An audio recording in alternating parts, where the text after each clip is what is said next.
It is Four Nations season. We're talking best on best international hockey, USA and Canada. And does Dylan Cozens to Toronto make any sense? We'll talk about it with the guys from Locked On Leafs and me, Joe DiBiase from Locked On Sabres. Coming up on this crossover edition of Locked On Sabres and Locked On Leafs.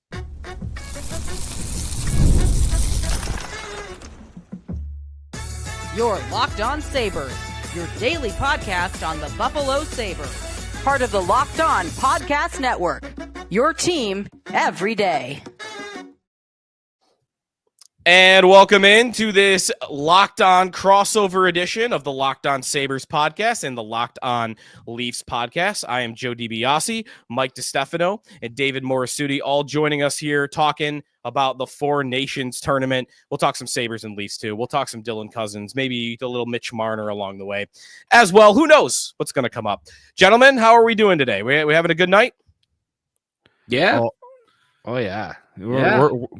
We're like kind of putting our hands together, like warming ourselves up for some good old Canada versus USA. I can't wait, man. I am so excited. It is going to be here in the States, at least Saturday prime time on ABC. I love that they're putting it right out in front on national TV.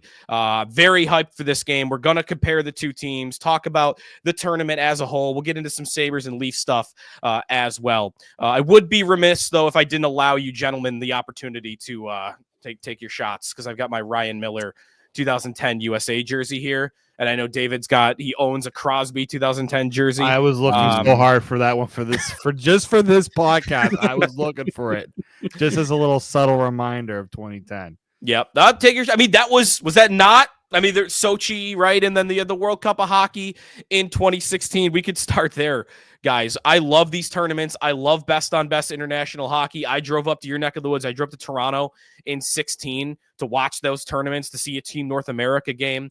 It to me is one of the biggest black marks on Gary Bettman's resume, that he has allowed a decade to go by without having a tournament like this. No, I completely agree. And, I was talking about this today on my radio show here in TSN in Toronto, and we're talking about how, like, you watch back that initial game, that Canada-Sweden game, and just the pace that was involved in that game, the skill level, the speed. We haven't seen hockey like that since the Olympic Games back in 2014. I mean, you can look at the 2016 World Cup of Hockey, but to me, it's really, you got to go back 12 years, a decade to get all the way back to Sochi, 11 years, I guess, to go back to Sochi. The last time that we've seen hockey of that skill level. And, I'm excited to see what else we have for the tournament. I think that the big game that everyone's looking forward to is going to be tomorrow night between Canada and USA. Obviously, that's going to be a fantastic game from all parties, I think. But yeah, like 100%. And it's funny, like, I don't know, Joe, how you felt about the tournament leading into it. Mm-hmm. A couple weeks ago, I was a little lukewarm on it, not thinking it was going to be all that special, thinking it could be reminiscent, maybe one little step higher than the World Cup of Hockey from 2016. But boy, I was wrong after the first game. I mean, I think the intensity level is there. The give a bleep meter is extremely high for these teams and these players. I think we're in for a fantastic week of best on best hockey. Absolutely. Like, I was very excited no matter what. I like, me, Mike, like, we did this a lot during the COVID year when we hosted Locked On NHL. Like, I love roster building and putting teams together. So I just enjoyed even the process of these guys and these GMs putting together their teams back in the fall. I guess I was pumped up for the tournament. I didn't know, though, what we were going to get. And I didn't know also how excited others would be. Like, I knew Canada would get up for it, but I didn't know what it would be like around here, how much respect the tournament would get. And you see from TNT here in the States puts out their ratings from it. It was their most watched hockey game of the year on their platform, and their most watched streamed game on their platform ever for hockey. So that means there was at least a curiosity factor. By the way, that was Canada and Sweden. That wasn't even Team USA involved in that game. So, and I was listening, like, even like Dan Patrick was talking about it. It was all over ESPN, right? Fox Sports, Colin Cowherd talking about the game, right? Like, it's these major networks that you don't typically hear a lot of hockey talk out of, but when a game like that is played at that magnitude with the players that were in it, it garners the attention of the whole sporting world. And, we were talking about this on our show too, Dave and I, the other day, how it's you got to give credit to Gary Bettman as much as you want to never give him as much credit as possible. Yeah. The timing of the tournament is perfect. Like it's right Yeah. after the Super Bowl is over, so the kind of Super Bowl hangover is done. The NBA trade deadline is gone. Like you've got the NBA All-Star game this weekend, but no one cares about All-Star games anymore, so that's not going to garner any attention. And it's right before spring training really gets going. Pitchers and catchers have reported, but no one's really paying that much attention to what's going on, down in the minor league complexes. So it's all eyes on the NHL and on the Four Nations tournament. And, through the first couple of games, I think we can all say that it's deserved getting the respect that it deserved. And it's because of the play on the ice. Absolutely. Go ahead, You David. brought it up. Like, what else is there really to talk about? Like the NHL really created a perfect storm for all this. And the fact that it's getting the hype, I know some people I was talking to, they're like, I don't know if I'm going to watch it. I'm like, I said to them, what else are you going to watch? Especially in Toronto. You're going to watch the Raptors lose by 30 points to Cleveland? Probably not. You're probably going to watch Genesis, Dave. We're not pumped up about Brandon Ingram over there. What are we? Nothing. Well, when he actually gets onto the well, we've got NLL lacrosse guys. We've got NL. I'm just kidding. You can only go so hard on that, I think. Genesis too. But actually, the other sport you didn't mention, Mike, that I actually brought this up on my show this morning, that they got it in before March Madness. Yeah. Had they done this in March, at least down here, there wouldn't be a peep about it. No. So yeah, you're right. To their credit, they did a great job. And man, there's no comparison to the alternative, which you have most years, which is the All-Star game. And I don't know where you guys sit on All-Star games. Like I know they're at this point, I try to remember it's more about the kids at this point, right? Like the kids love it. They want to see their stars, because from my vantage point, it's completely useless. And this, even if you want to say it's not playoff, environment, playoff intensity, which again, I think that's harder to argue after the first couple of nights. Nobody in the world is going to tell you that this isn't 1,000 times better than an All-Star game. 100%. I'm so happy that we don't have an All-Star game this year, and this is what we're getting instead. Like I guess sometimes get sick of the All-Star game just because it lacks the enthusiasm from the players. You get like last year, Nikita Kucherov did not want to be at the All-Star game. That's right. He was brutal. And he got booed. The guy got booed because he just couldn't care less. And I think that's why the NHL is pushing for this. The NHLPA is pushing for this over doing the All-Star game. It makes so much more sense. Yeah. And I hope that other markets will be able to get involved when it comes to hosting the tournament, so that the excitement can draw into these markets too. I don't know, man. I gotta say, like, they should make sure that they got this thing at the Bell Center every year, because like the reception that the Montreal crowd gave Canada and gave that game the other night was something I don't think that they'd be able to replicate in many other buildings. Certainly not the one that we, look at all the time in Toronto. That place is a morgue, and they wouldn't have come anywhere close to giving that game the respect it deserves. As what do you mean? What are you talking about? I've been to game. I went to the World Cup. Joe, you were in Toronto for the World Cup hockey. Yep, that's where the real fans show up, not the. Listen, I thought it was the game that I went to. We were there for one day. It was an afternoon game. I think that was Czechia or Czech Republic at the time, and Team Europe. Remember the team that looked like they were wearing like a toothpaste uniform, and Ralph Kruger was the coach, right? And it was like the other European countries. That afternoon game, kind of dead, but it was an afternoon weekday game. That night, I think it might have been a Friday night, we went to Team North America against Russia, and that atmosphere was awesome. I mean, the game was great. It was super fast paced. I don't think that game physically was anything close to what we've seen the first couple of nights of the Four Nations here.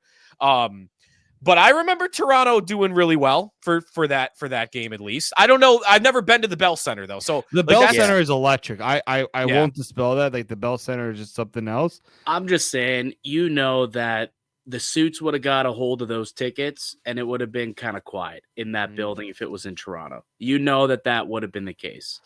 So, but regardless, it's not. It's in Montreal, and it looks like a couple of years from now they'll be doing the 2028 World Cup of hockey. So we'll see where it ends up doing that. But it seems like there's an appetite to keep best on best hockey on the NHL calendar at least every couple of years. Which, hell, based on what we saw the other night, it should definitely be remaining that way.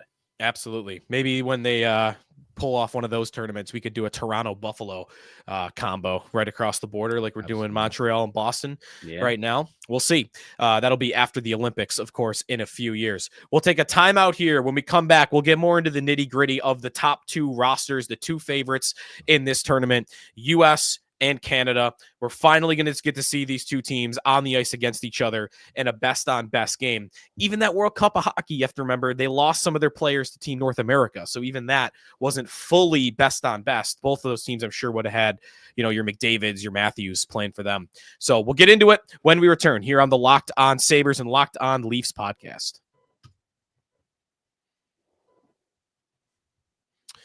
Welcome back. Stinky Joe DiBiase, David Morisuti, David and Mike DeStefano, all of Locked On Podcast Network, me of the Sabres, and Dave and Mike from Locked On Leafs. And we got a 2-week break here for our teams, but we're glad to have the break because we've got an awesome tournament here. And Saturday night, USA and Canada. I've been kind of pushing this narrative for a couple of years, guys, that and I don't know that I've fully ever gone to. I think the U.S. is more talented than Canada. I just think the talent gap is absolutely smaller than it ever has been. In a short tournament like this, I don't know how much this point holds up, but I've always thought the U.S. has a great chance of finally topping Canada because of the difference in goal. Again, short tournament, though, that's a lot harder to predict. You could get one or two great games from almost anybody, and you still have starting caliber goaltenders for Canada. So let me kick it off with you guys. Like, to you, how does that sound that this is the smallest the gap has ever been between these two countries in this sport? Oh, Mike's riding on the Team USA train quite a bit. If you listen to Locked On Leafs. All right. It's a little Sadly, Joe, I'm aligning myself with you and your fellow Americans. And it's for the same reason, though. Like you brought it up, the disparity in goal. Like Connor Hellebuck, the way this guy's playing, like no one can touch him, and he can steal a game. I mean, we're talking 4-game tournaments here. So if he gets hot for a week and he goes out there and he doesn't allow you to get pucks past him, which he has not allowed anyone to do at the NHL level, you put out the best blue line in the tournament in front of him, even without Quinn Hughes. I still think that it's going to be hard to score on the Americans, and they've got the best goal scorer in the world up front in Austin Matthews. So it's a really, really talented team, and I agree with you. I think the talent gap has definitely shrunk between USA and Canada. I think the U.S. National Development Team program has done a great job. I think you look at the product that the NCAA has been able to pump out over the last few years. Macklin Celebrini and what he's been able to do in San Jose is a great example of what the NCAA products, Canadian, will one day represent Canada, but did come from the American ranks in the collegiate level, alongside guys like, Jack Eichel and Jack Hughes and all these other guys who are suiting up for the Americans.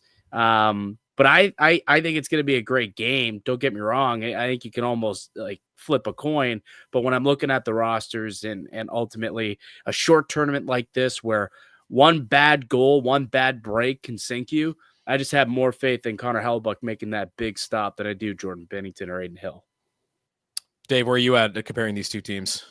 I think it's close. I mean, you saw how close it was between Canada and Sweden in the opener, right? I think that what obviously sets the USA apart is you could take any of those goaltenders and just say, like, try and beat them, right? Yeah. Like, Canada could only hope to have one of those guys as an option for them.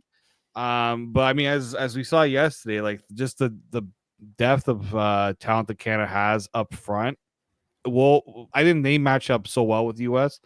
With that, I'm very curious of how the blue lines still match up because I think there's good talent on the U.S. blue line, and especially with Canada now, with Canada down Shea Theodore too, like that's a blow to that blue line. So I'm curious to see how much really there is the gap. I still think with Canada they've got when you have McDavid, when you have Crosby, when you have McKinnon, that gives you kind of that extra cachet. Yes, there's Austin Matthews, there's Jack Eichel. There's so much good talent in the U.S. But I just think Canada's just got that little bit of the edge with the uprush, like the higher end NHL players there. Yeah, no, I don't disagree with that either. Like, I think the 3 best players in this matchup, maybe the 2 best players. Although, again, Matthews is in that tier. And that's kind of the point I want to get to, is that, like, I look at past tournaments. Locked on Leafs, Joe. We'll give you. Is he Matthews third? Is he second? 3. I mean, in my mind, the way I think of the sport in the league wide is McDavid is clear cut number 1, and I don't want to listen to anybody being next to him. And then McKinnon and Matthews are like the same category for me. I put Draisaitl in that category. And Draisaitl, okay, I think 2, 3, 4 is you could put them in any order. Fair enough. I would agree with that. The looking at past U.S. teams, the area, in my opinion, they've always fallen the shortest is they've had goaltending. They've had good defensemen. They've even had great wingers, Patrick Kane and Zach Parise, others. They've never had the elite level centers that can compete with. Canada's always going to have the top guys. But if you look at that 2010 tournament, who the U.S. lined up against them in the gold medal game down the middle was David Backes, Paul Stastny, Joe Pavelski, and Ryan Kessler. None of those were bad players. They're all pretty good players, right? 30 goal scorers, two-way guys, gritty, but none of those guys were ever like what we're talking about. Like, conversation is one of the best centers in hockey. And I think you definitely have that with Matthews. I think you even have that with Eichel and Jack Hughes right after that. I know Hughes isn't playing center right now. We'll see if that changes at any point. They want him in the top 6. But that's another area to me that the gap has shrunk, is that the center gap used to be as wide as humanly possible. And now it's still advantage Canada, but I think it's a lot closer. Well, look at that list of names you just mentioned from that, 2010 roster. Right? Yeah. Like, where would Dylan Larkin fit among those list of names? I mean, maybe second. Maybe second, possibly top line center on those teams. And he doesn't make the list here of your top 4 centers. He's shoved over to the wing. So I think you're right. I think the U.S. is doing a great job in developing talent at this point. I think it's a credit, like I was saying earlier, to the development system of the national program and the NCAA. And, just the fact that the sport looks to be growing in different pockets of the country. Like Austin Matthews, kid's from Arizona, kid comes from the desert, and he was able to kind of come up and turn into a superstar. So I think there's a lot of factors for it, but certainly you look at the American roster right up and down from first line to fourth line, from first pair to third pair, and obviously the guys they got in goal. This is a good team. On paper, I was on record on Locked On Leafs saying I think the Americans have the best team on paper, but you play the game for a reason. And I thought Canada had the clear-cut better team on paper against Sweden in night 1. Sweden took them to overtime. Sweden took them to overtime. And I'll be curious in this game specifically how it goes down, because these two teams play different styles. I think they're built differently, right? You look at Canada, that team was built on skill and speed, right? Speed and skill. I think the Americans are a little bit more of a heavier team. You got some guys who could bang. You've got the Kachucks. You've got JT Miller. You've got Matt Boldy, Brock Nelson. Like, it's more heavier guys who are going to play a little bit more of a physical game. How is that going to match up? You got speed and skill versus physicality. I think those two, the clash we're going to see tomorrow night, I'll be curious to see what shines through. Yeah. I'll be curious to see how much the Kachuk brothers are able to drag this game down into the mud also. Like, that's what they have to do. It's what they got to do. But I'll tell you one thing, what wins in the playoffs? That style of hockey. And that's right. That's kind of why I look at the U.S. group and think they got a good shot. Because if that wins in the playoffs, who's to say it's not going to be able to win here at the World, or at the Four Nations? The one thing, for me, I don't know, but like, I would slight pick U.S. to win this tournament right now. That is what the betting lines say. Like, again, they are the slightest. It's basically a pick 'em. It almost depends where you look. FanDuel Sportsbook, our partners have them as a slight favorite. But I think the other thing that I'm very curious about, last thing I'll say about Saturday's matchup, is how many penalties are we going to call? Because Didn't really happen a lot on night one. You saw what it could look like in the first minute. And it's we saw a great 10 seconds, didn't we, boys? What a 10 seconds it was. It only took 10 seconds. It was amazing. It's like, man, like right off the gates, like this was incredible. McDavid to Crosby to McKinnon, it was just beautiful. And that's when like I thought they'd run away. They looked like the Monstars early against Looney Tunes at the beginning of that game. How many penalties are we going to call? Because I'm not saying the U.S. doesn't have an elite power play unit as well with Eichel and Matthews staged on each side, but if we're going to be calling 3-4 penalties on each side in that matchup, and I've got a penalty kill against that Canadian unit, that's when I would think, okay, I would switch my pick. That's a good point. That's a good point. We'll see. I don't know what they're going to call. Yeah, I think you're totally right. Like we usually are not ones to talk about the refs too much, but yeah, I do think that when you have it, especially the intensity that I think this game's going to have, and the built up, or it's already we're talking about it, the built up, the hype towards it. Players are going to bring it a bit more, and I think it's going to add to that intensity. And I'm sure the officials don't want to be the show of it, but true, hasn't stopped them before. Yeah. Do you guys got a pick? You want to make a pick before we get some other stuff, or do you want to save it still? You know what? I think Canada wins this one. I do. I think they win this one. They'll have that extra day of rest, right? They got that extra day of rest. There's a butt coming here, folks. I can tell you that. I can sense it. But that doesn't mean I think Canada can win the whole thing. I think we could see a situation here where Canada wins this game. They end up in first place in, the round robin, we'll call it. And then, the Americans will have a good shot to maybe upset them in the final. But Canada's going to have home ice advantage ultimately, too, in that one. I believe they actually are the home team in that game. So they'll have final change. Plus, it's being played in the Bell Center. Like we saw how loud it was against Sweden.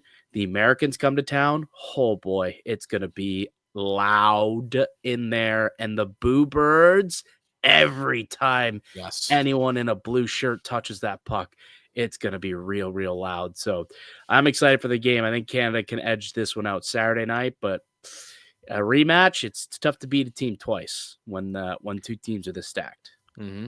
I'm going a bit of the opposite. I think we see a bit of the 2010 where Canada maybe doesn't get the goaltending performance. We don't even know who's starting in the game for Canada, right? Is there Luongo in the ranks? Who's the Luongo? Who's going to take over? Say, maybe they go with like a Jordan Binnington's the Brodeur here, and then Aiden Hill becomes a Luongo, or you never know. Huh? Yeah, listen, Binnington's not making it 60 minutes with the Kachucks on the ice. Someone's getting tossed. We know that's happening. I want to see that for sure. I don't know who's getting tossed, but somebody's getting ejected if those three. I saw a great tweet yesterday I think it was after the second period. Said someone throw a water bottle at Binnington.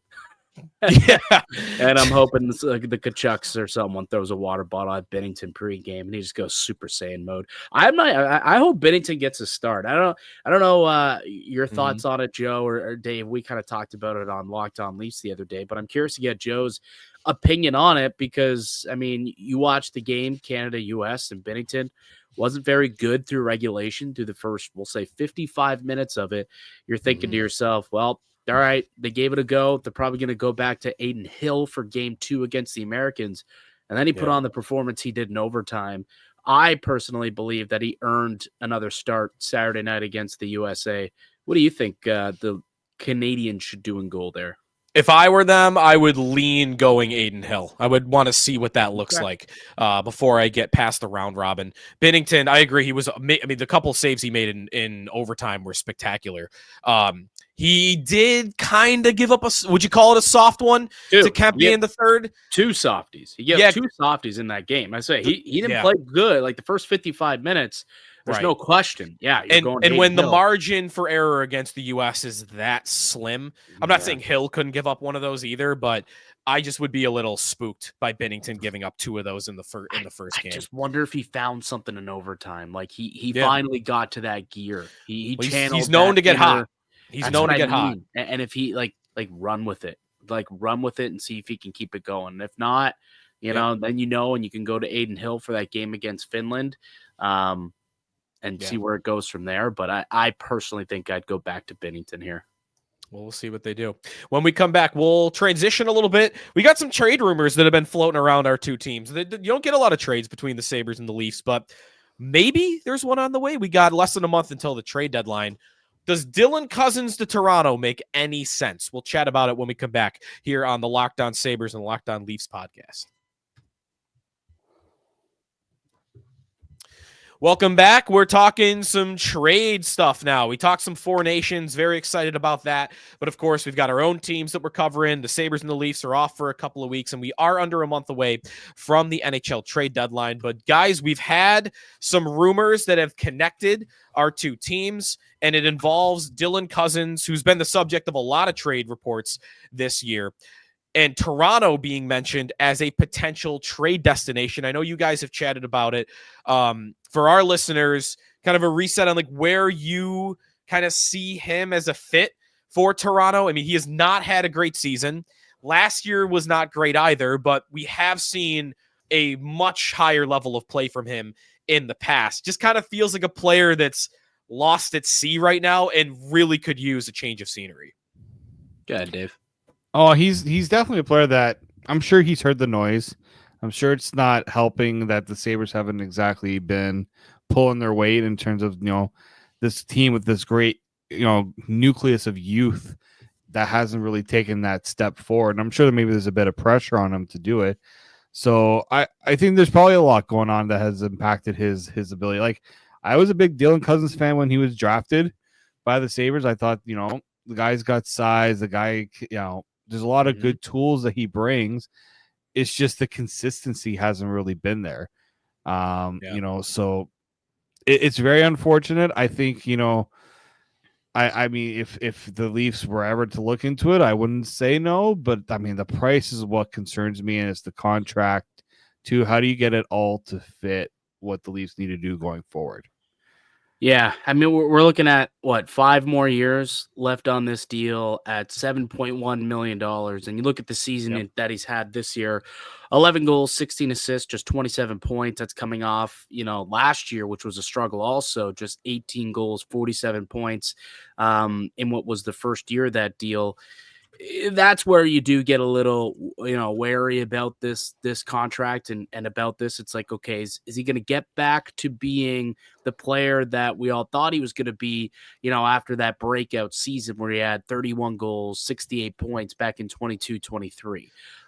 If he can get back to that, then I think obviously he'd be a terrific addition for the Maple Leafs, especially with an aging John Tavares. He just kind of seems like a perfect fit to slide in there as the number 2 center of the future for this Maple Leafs team. But if he can't, that's a tough contract to bring in. And I'd imagine that Buffalo still believes in this player. And there's a lot of teams that believe that this player can get back to or close to being that 70-point, 30-goal scorer. He's still very young. And for that reason, I feel like it's going to be an expensive move to make. Like, what are you hearing, or what do you believe the acquisition cost would be to swing a Dylan Cozens deal right now? Well, what's really tough about it is, and this is kind of where I have a hard time finding a trade that makes sense anywhere, not just Toronto, is the acquisition cost is something that helps your team right now. I mean, the Sabres are not interested in picks and prospects. They've been doing that song and dance for 7-8 years. They're looking for something that could help them take the next step. I think there's a reason why, Friedman was on this and LeBron and all the big insiders, and we heard the same thing, that they badly want Elias Pettersson. And it sounds like he's off the trade market now, at least probably. I guess it could go south again in Vancouver. And the way Rutherford's talked about him, maybe that he could get back on the market as quickly as he went off. But I think they wanted to make like a Cozens, Bo Byram for Elias Pettersson trade. I think they wanted something where you take Cozens, you put something else really valuable with him, and you go upgrade. But the fact that he's the center piece of all these trade rumors doesn't make it sound like, you're getting something better. Like Detroit is in the rumors. You're not getting Lucas Raymond for Dylan Cozens and something else, or else we'd all be talking about how Lucas Raymond's on the trade market, not Dylan Cozens. So that's where it's tough. I think you want a center back, because the Sabres, if they were to trade Dylan Cozens, Tage Thompson's been moved to the wing for the last month. And I'm not saying he couldn't go back to center. He played great at center earlier in the year. Lindy Ruff has just liked what he's looked like at the wing. He scored a bunch of goals. He's on almost a 50-goal pace. But you've got Yuri Kulik, a 20-year-old rookie right now that's playing in the top 6 at center. You've got Ryan McLeod, who's fine, but he's definitely nothing more than a third line guy. And then you got your fourth line guys. You trade Dylan Cozens away. You have one top 6 center, and it's a rookie who, like, you don't know. He's looked good for 20 games, but I don't know what he's going to look like in 2 years. We thought Dylan Cozens would look great in 3 years, and that hasn't come to fruition. So you need a center back. And then, again, if you don't want picks and prospects, what else are you getting on top of it? I just don't think there is a lot that makes sense. So I think they do believe in him. I think they might feel like they're out of answers, though. I don't know that they know how to get him back on track. He is a player that when he scored 31 goals and had 68 points, the Sabres played as wide open a style as humanly possible. Don Granato told their team, which was the youngest team in hockey, go make mistakes. Play free, play open, play fast, play to score. Don't overthink things. Play on instinct and play as fast as possible. And as Dave mentioned, Cozens is a guy with traits. He's got size, and he is super fast. In my opinion, he's not really a guy that thinks the game very quickly. I think he plays better. Maybe you would even say this would fit his style in Toronto. He plays better when he's playing at 1,000,000 miles an hour. And what have the Sabres done the last 2 seasons? They said, oh, no, we can't win playing wide open hockey like that, making all these mistakes. We got to slow it down. We got to play better on our own end. We got to think the game better. And I don't think it's a coincidence that Dylan Cozens has struggled since they've made that switch. So you tell me about Toronto and their style for that, and other teams too. But my concern would be you're only going to get results out of him if you're willing to let him play loose and free. Which is interesting, right, Dave? Because, a year ago you would say, yeah, that might work in a Sheldon Keefe system. Craig Berube is a more old school, straight line kind of hockey, where he doesn't want you making all those fancy dancy plays and, making the one extra pass and darting up and down the ice. He wants you just to, let's go to the net. Let's make sure we get the puck down low.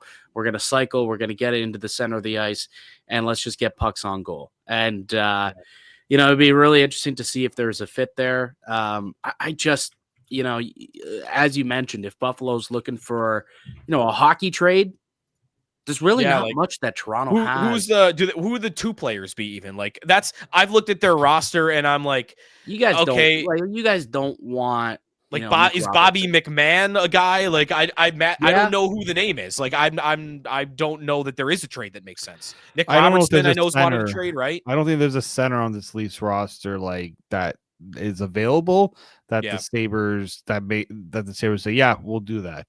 Right. Their centers are too good for this. Honestly. Well, not only that, it's just like you got Matthews, obviously, right? Tavares.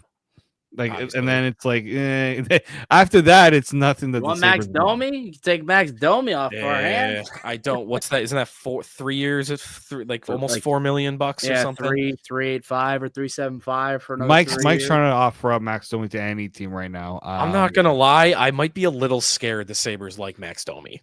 I'm not. I think what they want guys that are like that. Like, personality wise. Like, I'm not saying he 3 goals on the year. Like, I know it hasn't gone great, but they're looking for that edge. And that's the one other thing I'll say for your listeners on Cozens, because there's so many pieces to him that's like so tough to figure out. You remember the Heritage Classic a couple years ago when Matthews cross-checks Dahlin up high and they were getting into it, and then Cozens runs Matthews, and then he gets into a fight with, was it Hyman? I don't remember who he fought. And he gets kicked out. Like, Cozens was like that. Cozens was not afraid of anybody. And then he fought Garrett Hathaway of the Philadelphia Flyers at the beginning of last year. And he got his face caved in, and he missed time with a concussion.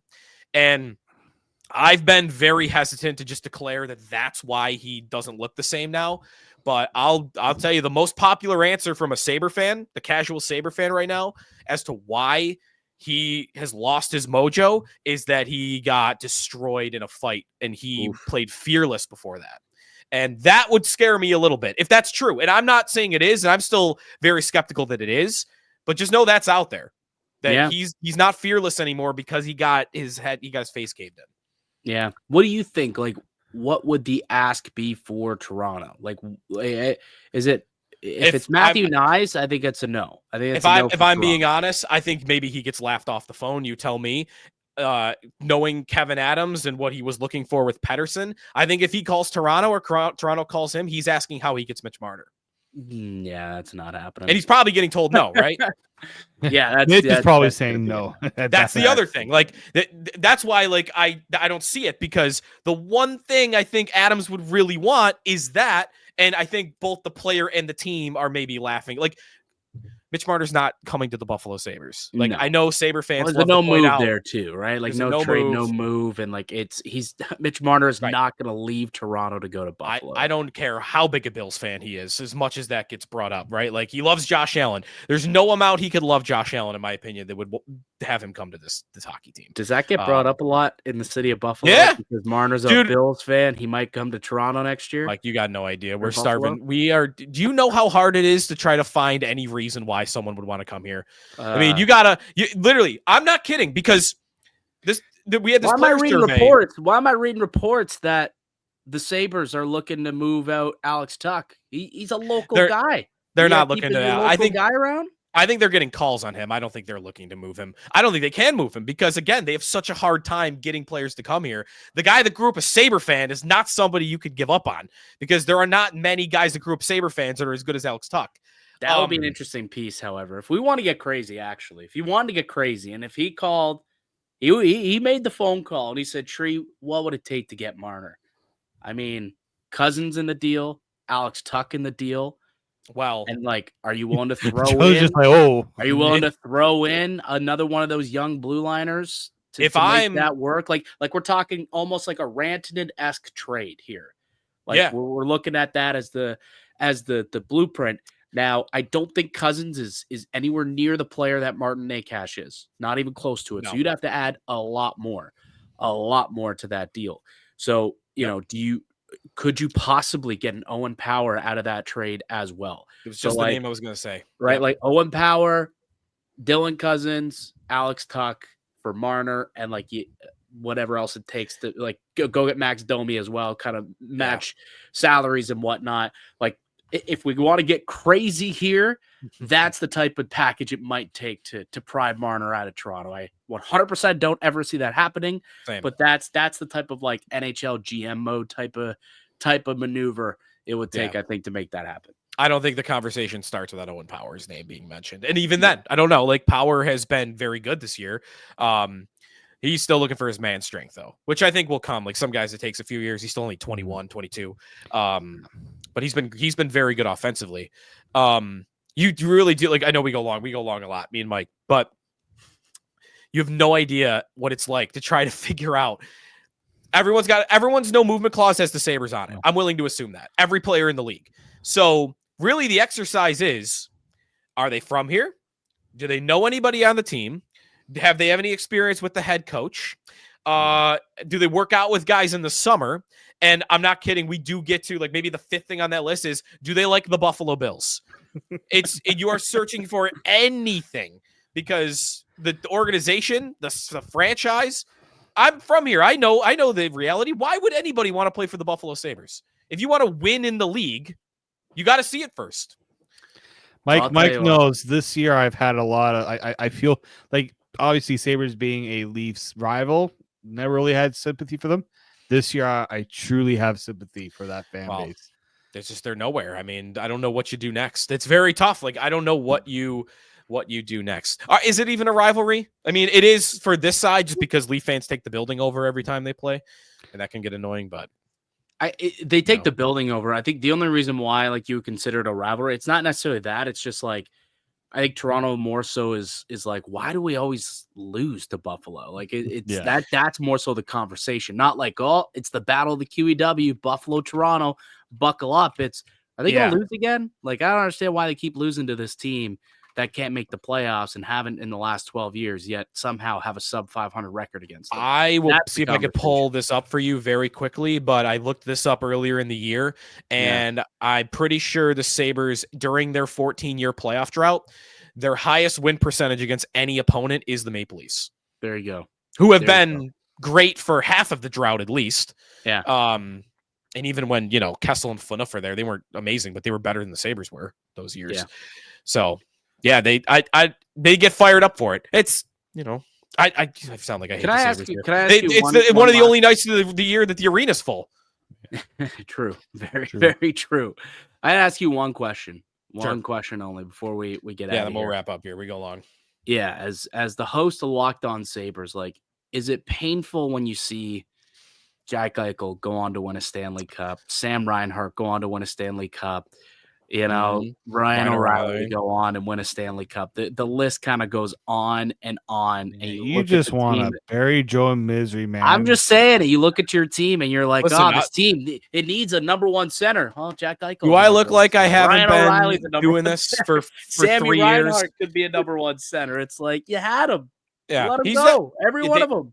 Dave, he's not bringing up anything new. I've been doing round and round on this for a while. This is I am cold-hearted inside on that right now. I think it definitely hurts fans. Like it doesn't. It depends what kind of fan you are. If you love those players, or even if you hate those players, now maybe it drives you crazy.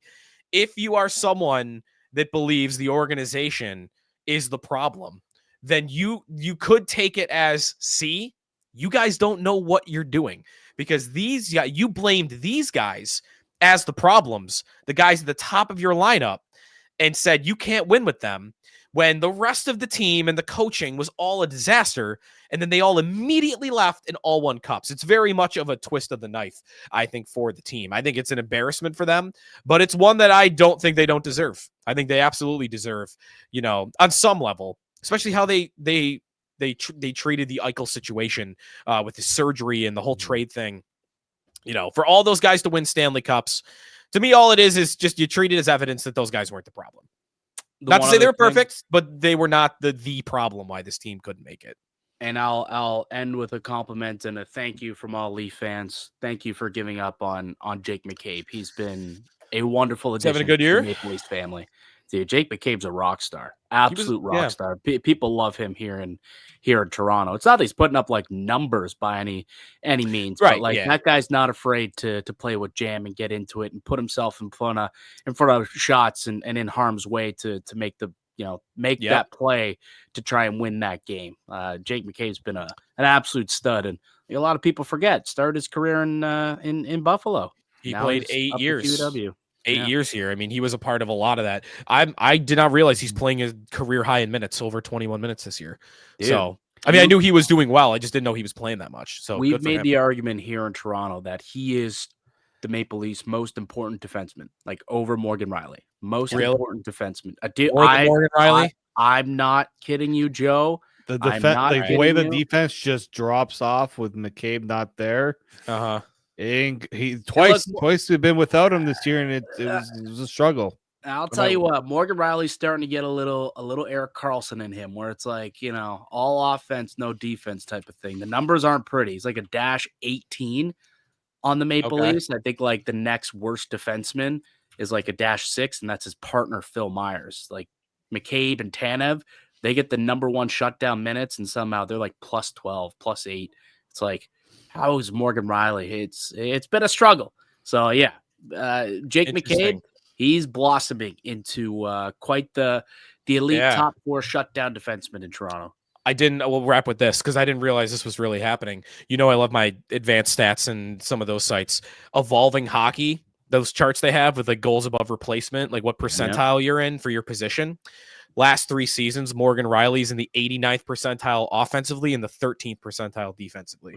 There you go. Didn't realize that. I'm telling you, trust me, a lot of Leaf fans have realized that. I'll tell you that. Yeah. All right. Well, USA and Canada, we can't wait. I'll talk in some trash if we finally get one over on the Canadians. I haven't seen it yet. Luckily, not in my lifetime. Not in depth for you guys, so you might have a shot. Okay. At least we can't watch the highlights because nobody has the rights to it. So you got to watch it on like an illegal stream. Watch that goal back. Appreciate you guys joining me and having this crossover edition. A lot of fun as always. And Dave, Mike, we'll chat soon. Absolutely, buddy. Thanks, everybody, for listening to this episode of a crossover edition of the Locked On Sabres and the Locked On Leafs podcast. If you want to check out any of our sister shows, Locked On Fantasy Hockey, Steal and Flip got you covered. If you want to give our guy Joe Marino a shout on Locked On Bills, it's a good listen right now in the offseason as well. We will talk to you next time here in the Locked On Sabres, Locked On Leafs podcast, part of the Locked On Podcast Network, your team every day.